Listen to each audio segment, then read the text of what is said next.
So మరి 2023 ఎన్నికల్లో 10 మంది బీఆర్ఎస్ ఎమ్మెల్యేలు బీఆర్ఎస్ పార్టీని వీడి కాంగ్రెస్ పార్టీలో అయితే చేరినట్టు తెలుస్తుంది. సో నేపథ్యంలో వాళ్ళందరినీ సస్పెండ్ చేయాలంటూ కూడా బీఆర్ఎస్ పార్టీ డిమాండ్ చేసినట్టు తెలుస్తుంది. సో దీనికి సంబంధించిన తీర్పు ఇవాళ సుప్రీంకోర్టు అయితే ఇవ్వనుంది. మరి దీని గురించి డిస్కస్ చేయడానికి మనతో పాటు జనసేన రాష్ట్ర అధికార ప్రతినిధి శ్రీనివాస్ గారు ఇప్పుడు మనతో ఉన్నారు. నమస్తే సార్. సార్ మరి చూసుకుంటే 2023 ఎన్నికల్లో 10 మంది బీఆర్ఎస్ ఎమ్మెల్యేలు బీఆర్ఎస్ పార్టీని వీడి కాంగ్రెస్ పార్టీలో అయితే చేరారు. సో దానికి సంబంధించి బీఆర్ఎస్ పార్టీ కూడా వాళ్ళందరినీ సస్పెండ్ చేయాలంటూ కూడా ఒకప్పుడు డిమాండ్ చేసింది. దీనికి సంబంధించి వాళ్ళ మరి తీర్పు అయితే సుప్రీంకోర్టు ఇవ్వనుంది. సో మరి ఎలాంటి తీర్పు ఇవ్వనుంది, అసలు ఏం జరుగుతుందంటారు? ఆల్రెడీ సుప్రీంకోర్టు తీర్పు ఇచ్చిందమ్మా. మనకి కూర్చుండగానే వచ్చింది తీర్పు. ఏమని చెప్పింది అంటే, యాక్చువల్గా ఒక పార్టీ నుంచి వేరే పార్టీకి మారిన వాళ్ళని వాళ్ళ మీద అనర్హత చేసే అథారిటీ ఎవరికి ఉంటుందా అంటే స్పీకర్కి ఉంటుంది. స్పీకర్ ఏం చేస్తాడంటే, స్పీకర్ సాధారణంగా అధికార పార్టీ చెందిన వ్యక్తే ఉంటాడు. అందుకని అతను ప్రతిపక్ష పార్టీ నుంచి అధికార పార్టీలోకి ఎవరన్నా పార్టీ మారితే వారి మీద నిర్ణయం తీసుకోకుండా అలా పెండింగ్ పెట్టి ఉంచుతాడు. కానీ ఎవరు క్వశ్చన్ చేయలేరు. ఎందుకు క్వశ్చన్ చేయలేరు? స్పీకర్కి కొన్ని విశేష అధికారాలు ఉంటాయి, ఎవరు క్వశ్చన్ చేయలేరు. అందుకనే బీఆర్ఎస్ పార్టీ నాయకులు ఏం చేశారు, సుప్రీంకోర్టుకి వెళ్ళారు. సుప్రీంకోర్టు ఏం చేసింది, అలా పార్టీ మారడం అనేది అనైతికం, అయినా కూడా స్పీకర్ గారు దీని మీద ఒక 3 నెలల లోపు నిర్ణయం తీసుకోవాలి అన్నది. అంటే ఆ నిర్ణయం ఆయనకి ఇష్టంగా వ్యతిరేకంగా తీసుకోవచ్చు, అనుకూలంగా తీసుకోవచ్చు. తీసుకుని పార్టీ మారడం అంటే వాళ్ళ సొంత ఒపీనియన్ అని చెప్పొచ్చు కదా, అలాంటి దాని మీద అంటే అలా కాదు. ఏమవుతుందంటే అమ్మా, అంటే ఇప్పుడు చెప్తున్నాను, అదే స్పీకర్ గారు ఏ నిర్ణయం తీసుకుంటారు అనేది ఆయనకి ఇష్టం. కాకపోతే 3 నెలల్లో మాత్రమే త్వరగా 3 నెలల్లో క్లియర్ చేయాలని చెప్పి సుప్రీంకోర్టు ఆదేశాలు ఇచ్చింది. సరే ఏం చేస్తారని చూద్దాం. నేను అంటుంది, పార్టీ మారడం అనేది వ్యక్తిగతం కాదమ్మా. ఇప్పుడు మీరున్నారు, ఒక ఎమ్మెల్యేగా గెలిచారు. ఎమ్మెల్యేగా మీ నియోజకవర్గంలో ప్రజలు మిమ్మల్ని ఎన్నుకున్నారు అంటే ముందు మీ వ్యక్తిత్వం చూస్తారు, మనిషి మనకి ఉపయోగపడతాడా లేదా అనేటి. రెండోది, మీరు ఏ పార్టీకి చెందిన వ్యక్తి, ఆ పార్టీ సిద్ధాంతం ఏంటి, అదేవిధంగా ఆ పార్టీకి సంబంధించినటువంటి నాయకుడు నచ్చి. ఇప్పుడు ఆంధ్రప్రదేశ్లో కూటమి ప్రభుత్వానికి అన్ని సీట్లు వచ్చినాయి అంటే చంద్రబాబు గారిని, పవన్ కళ్యాణ్ గారిని చూసి వచ్చినాయి. అక్కడ ఉన్నటువంటి ఎమ్మెల్యేలు ఎవరైనా చూడాల, చంద్రబాబు గారి నాయకత్వంలోని, పవన్ కళ్యాణ్ గారి నాయకత్వంలో రాష్ట్రం బాగుంటుందనే ఉద్దేశంతో 160 మంది ఎమ్మెల్యేలు ఇచ్చారు. స్థానికంగా ఎవరు ముఖపరిచయం లేని ఎమ్మెల్యేలని, వేరే వేరే ప్రదేశాల నుంచి వచ్చిన ఎమ్మెల్యేలు కూడా ఎమ్మెల్యేలుగా చేశారు. ఎందుకు చేశారు? పైన ఉన్నటువంటి నాయకత్వమే నమ్మకం. ప్రజలు ఒకసారి ఓటేసిన తర్వాత, మీ జెండాను చూసి, మీ సిద్ధాంతం చూసి ఓటేసిన తర్వాత వాళ్ళ నమ్మకాన్ని ఒమ్ము చేసి మీరు వేరే పార్టీలోకి వెళ్ళిపోతే దాని అర్థమే ఉంది ప్రజాస్వామ్యానికి? ప్రజలు అవమానించినట్టు కదా. ఇది ఎప్పటి నుంచో ఉందమ్మా సమస్య, ఇదే కొత్తగా వచ్చిందని కాదు. ఈ పార్టీ ఫిరాయింపులు అన్నది ఈరోజు కేసీఆర్ గారు అండ్ కో ఆ బీఆర్ఎస్ పార్టీ వారు మా అనైతికం 10 మంది ఎమ్మెల్యేలు తీసుకున్నారని చెప్పి రేవంత్ రెడ్డి గారి మీద క్వశ్చన్ చేస్తా స్పీకర్ గారు సరైన నిర్ణయం తీసుకుంటలేదని కోర్టుకి వెళ్ళారు. ఓకే, మరి వీళ్ళు చేసిన పని ఏంటి?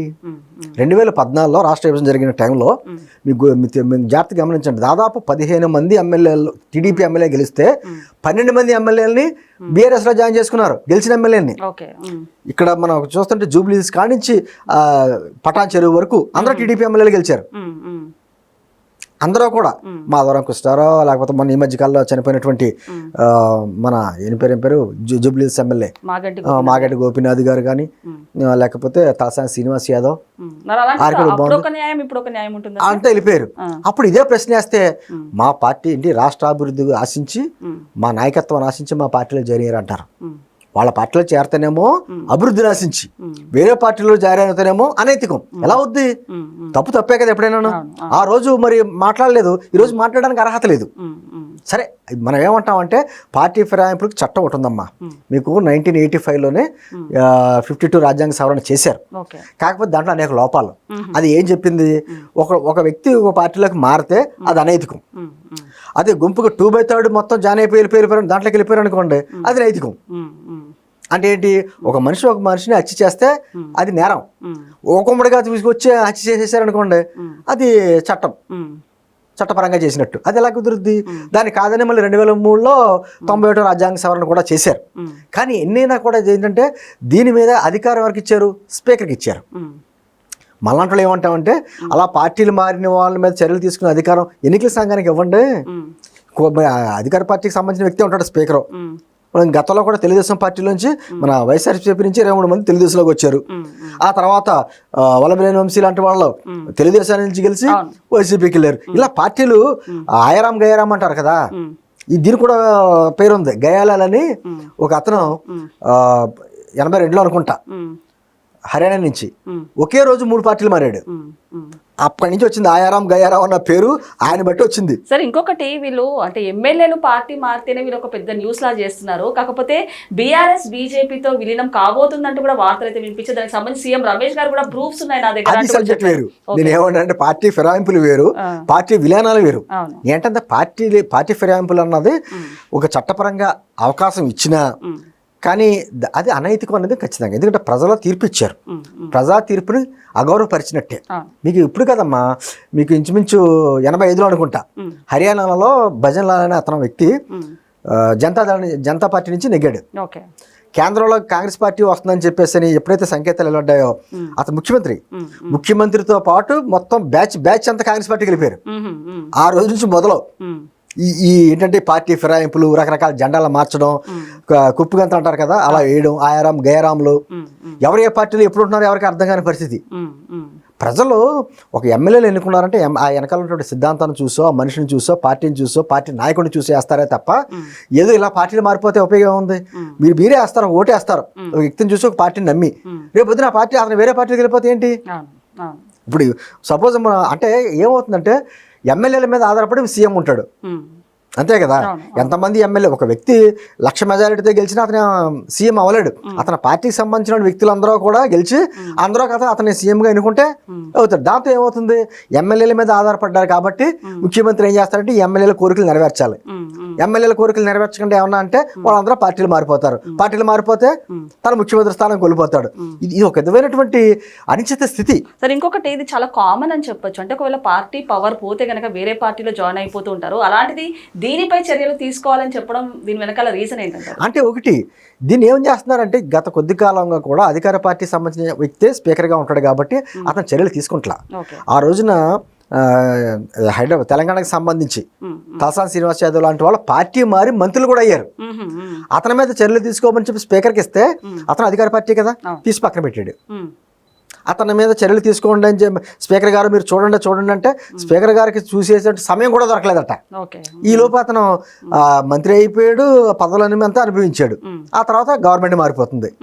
అంటే దీనికి ఓటు అనే దానికి అర్థం ఏముంది? ఇంకా ఎవరిస్ట్ వచ్చినట్టు వాళ్ళు మారిపోతే మీకు ఓటు అనే ప్రజాస్వామ్యం ద్వారా ప్రజలు ఎన్నుకున్నప్పుడు మీకు అధికారం ఎక్కడుంది?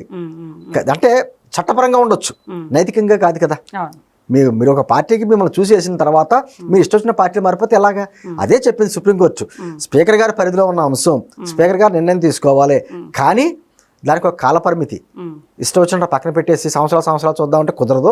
ఒక 3 నెలల్లో దాని మీద డిసిషన్, మీ ఇష్టం వచ్చిన డిసిషన్ తీసుకోండి, కాకపోతే 3 నెలల్లో తీసుకోండి అని ఒకటి ఇచ్చింది. ఇది నాకు తెలిసి దేశంలోనే ఒక సంచలన తీర్పు.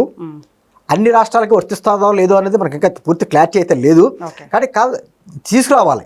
లేకపోతే ఎవరిష్టం వచ్చినట్టు వాళ్ళు ఏ పార్టీ అధికారంలో ఉంటే ఆ పార్టీలోకి జంప్ అయిపోతే దానికి అర్థం లేదు, ప్రజాస్వామ్యానికి అర్థం లేదు, ఓటు హక్కుకి అర్థం లేదు. అటువంటి పరిధులు లేకుండా ఇది రేవంత్ రెడ్డి గారికి ఆ ప్రభుత్వానికి చంపపెట్టో మరోటో కాదు, కానీ ఇటు వీళ్ళకు కూడా మాట్లాడే హక్కు లేదు. బీఆర్ఎస్ పార్టీ వాళ్ళు గతంలో చేశారు కాబట్టి ఆ తప్పు చేశారు, ఇది అదే తప్పు అని ఇప్పుడు వాళ్ళు చెప్తున్నారు. కాకపోతే ఎంత ఒకసారి మొక్కలేనమ్మా, ఎవరు అవకాశం ఉంటే వాళ్ళు ఎవరికి ఇబ్బంది కలిగితే వాళ్ళు మాట్లాడుతూ ఉంటారు. కానీ నిజంగా ప్రజాస్వామ్యబద్ధంగా మాట్లాడాలంటే ఖచ్చితంగా దీనిలో ఉన్న లోటుపాట్లు ఇది పార్టీ ఫిరాయింపుల చట్టంలో కూడా చాలా కఠినంగా తీసుకోవాలి. ఆ చర్యలు తీసుకున్న అధికారం స్పీకర్కి కాకుండా ఏదైనా ఎన్నికల సంఘానికి అలా ఇస్తే ఇంకో మంచి మెరుగైన ఫలితాలు అయితే వస్తాయి. సరే ఇంకొకటి, ఇట్లా చాలా మంది పార్టీలు అయితే మారుతున్నారు, మారకుండా ఈ పార్టీ వాళ్ళ సొంతంగా ఎలాంటి మార్పులు చేర్పులు చేసుకుంటే మంచిదంటారు? అది నిర్బంధించలేవు. అది ఏమవుతుంది, ప్రజాస్వామ్యం అవదు, అక్కడ రాచరకం కింద అవుతుంది. నువ్వు నా పార్టీలో గెలిచావు కాబట్టి నువ్వు నా పార్టీలో ఉండాలి, నీకు ఇష్టం లేకపోయినా నువ్వు మాట్లాడడానికి హక్కు లేదు, నువ్వు అసెంబ్లీకి వచ్చి కూర్చుంటమే, మేము మాట్లాడినప్పుడు నువ్వు బలలో జరుపుతామే అనేటువంటి నిబంధనలు పెట్టారనుకో ఇంకా ప్రజాస్వామ్యం అర్థం ఉంది. శాసనసభ్యుడిగా ఒక హక్కులు ఉంటాయి, హక్కులు కోల్పోతారు కదా, అది కుదరదు. దానికంటే రకరకాల మార్గాలు ఉన్నాయి. కొంతమంది మేధావులు చెప్పడం ఏంటంటే ముఖ్యమంత్రిని కూడా ప్రత్యక్షంగా ఎన్నుకోవాలి, దామాష ఎన్నికల పద్ధతి కావాలి అని కొన్ని ఆల్టర్నేటివ్స్ చూపించారు. ఆ ప్రకారం ఆలోచించాలి. లేకపోతే ఈ ఎమ్మెల్యేల మీద ఆధారపడినటువంటి ముఖ్యమంత్రి విధానం ఎలా అయితే ఉందో ఆ విధానం ఉన్నంతకాలం ఈ సమస్యలు వస్తూ ఉంటాయి. కానీ ప్రజలు కూడా తీర్పు ఇవ్వాలి. ఇలా పార్టీ మారిపోయే వ్యక్తుల్ని దూరం పెట్టి అతనికి అసలు ఓటు వేయకుండా పక్కన పెట్టాలి. అప్పుడు ఏమవుతుందంటే ఆటోమేటిక్గా అతనికి రాజకీయ భవిష్యత్తు ఉండదు కదా. అప్పుడు ఏదన్నా కొంతమంది మారుతారు, ఎవరో అయ్యో మన పార్టీ మారిన కంటే మనకి రాజకీయ భవిష్యత్తు ఉండదు, ప్రజలు మనల్ని చిచ్చి అంటారనేటువంటి భావన కలిగిందనుకో వీళ్ళే పార్టీ మారరు. అటువంటిది అన్ని సమాజంలోనే రావాలి, చట్టాల్లో కూడా బలంగా రావాలి, లేకపోతే ఇది పరిస్థితే ఉంటుంది. ఓకే సార్, నమస్తే. వస్తే